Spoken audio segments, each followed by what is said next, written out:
The oldest and strongest emotion in humankind is fear. And the oldest kind of fear is fear of the unknown. H.P. Lovecraft.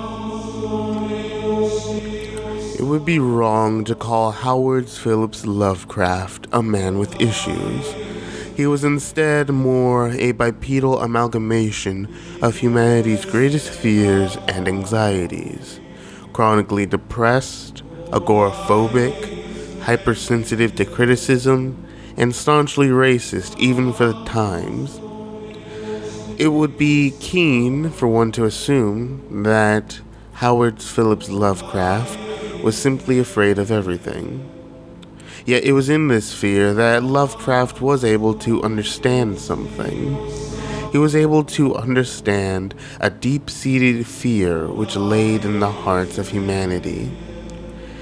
It was around him at every corner, in the advent of science and space, in the deep seas of the people that he drove around. The fear of insignificance, the overwhelming dread of forces uncaring to us and utterly incomprehensible in size. Solar flares, black holes, exploding stars. This is the fear that Lovecraft founded. And from his discoveries, it was expounded into something greater. The fear of existential dread. How do you feel when you see that Cthulhu represents the futility of life? Thinking that Cthulhu being that he is the most powerful thing and we have nothing to do against him. Not really like dread, more just like, damn, that's gonna happen. Like if he rises up and all the elder gods come and attack or whatever, I can't really do anything about that. Like I feel like if the world were to end by like some unstoppable force, I just like be like, oh, okay, well, let's end myself before I have to deal with whatever way they try to end me. Because it's like, it'll probably worse, whatever they try to do. I'm pretty chill about it. I'm not gonna hold you. Like any scary thing in this universe, they all exist. You kind of just ignore it and keep going. Do you feel that when people reference things like the sun exploding in their lifetime or the heat death of the universe, that they understand a sense of existential dread? I think, yeah, everybody knows that, like, there's always going to be something that's going to kill us if it's not. Like, the idea of, like, climate change, heat death, whatever, we all know it's happening. We just choose to ignore it. So, like, yes, we know our life is tiny, but by that sense, we also just kind of, like, ignore the fact and somehow end up making ourselves more narcissistic, like, making ourselves the middle of the world, even though we know we're not. Like, we know smallest things could end our life, but we're still like, oh, it's about me, for real. Like, I'm the main character. Maybe not existential dread, because we just learned about it in bio class, so it wasn't a major deal like black holes or anything.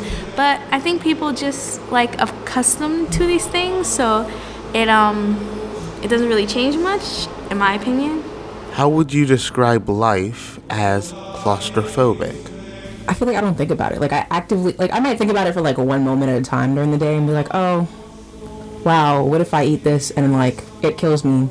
But then it's like, if it kills me, it's meant to kill me. Like, I try not to think about it. If I do think about it, I'm like, damn, that's so sad. But for the most part, it's not like a big thing that takes up my time.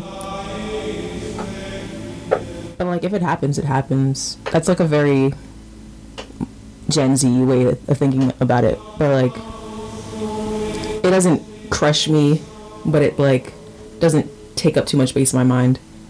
Because even though you have so much freedom in life, I feel like you just have so many responsibilities that make you feel like you're kind of choking, because you just have so much gaining on your head. Like, I have to do this at this time, I have to study for this, I have this final, that you can't even live life fun. And most people associate freedom with fun because you get to do whatever you want in a way. So life just feels claustrophobic when you have all these other responsibilities. That's not freedom. Like, you don't have that free spirit because you have to accept your responsibilities. And that could be kids, a job, whatever it is. Are you ever afraid or dreadful about things that you don't understand? I think my anxiety about things I don't know is more like on things that I know are definite. Like Cthulhu is like it could be real, it could not be, it could happen, it couldn't. My dread is more on things that I like make up in my head. That less of things that like people do in movies or whatever, I guess. I think for things that I don't know, there is dread. Yes, I worry about it like constantly. I do feel dread, but it's more of like a impending doom. Like I feel like a sense of impending doom that like sometimes it's so visceral that it like makes my body react, like makes you feel queasy or like gives you like anxiety shakes or whatever. So yeah, sometimes it's like a visceral reaction. Other times I try to distract myself from it so that it's not eating away at me at every minute. But then like, you know, when you try to distract yourself from something, you think about it more. So Because I think things are meant to be misunderstood. Why should you understand everything in the world? Then what do you have to learn? And we're all students of life, so why would I feel any type of nervous behavior about that? How do you feel about the concept of Roko's basilisk, or the understanding that simply knowing something can cause potential harm? I feel like, I don't know, I think I'd feel like it's kind of like a gray area. Like I feel bad that other people are gonna like die or whatever, but okay that I'm gonna live, but also do I want to live? So it's like, it's catch-22. Like I don't really care either way, but like if I knew I could stop it, like I knew I could stop my own death, I feel like, yeah, self-preservation, like I want to try to help to like preserve myself, but also like that little like if I die I die mentality, like oh well, like if it's meant to happen, if nobody told me that I could save my life, then like that's kind of messed up. Or like if that's the case, wouldn't I just like, I feel like in my mind I'd probably just tell people like, oh, help out with this thing so we all don't die. Like it, knowing that that could be a like a thing that happened, I don't know, like a confusion more of anything, more than dread. Like I wish I could stop it, or I wish I could stop my death, but also like other people's death, if that makes sense. But also like don't really care, like if if it's meant to be, it'll be. I don't think knowledge is harmful. I think the fear of that knowledge is harmful. So what people associate with fearful is what is the problem, because knowledge can only give you clarity in your life. And it's sometimes you don't want things to be clear. You want it to be blurry. You want to be kept safe from whatever that knowledge would bring. So knowledge and fear is one alike, which makes people not want knowledge, in my opinion. Has this interview changed your outlook in any way? And if so, how? I kind of want to like look into more existential horror movies. Like I like a lot of like psychological thriller type movies. Like I saw Pearl a few weeks ago.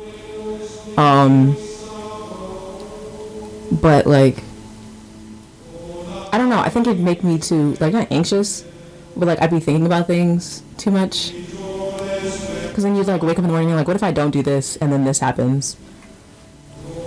It's very much like putting yourself in a mindset to just always be anxious.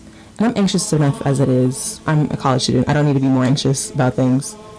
I would think about going more into it though. Not too deep though, because I don't need that in my life. Yeah, this interview is very thought-provoking, and it's changed my way on what I see is fearful and what is not. And that's maybe I should be more aware of what's happening to the world around me through my thoughts and actions.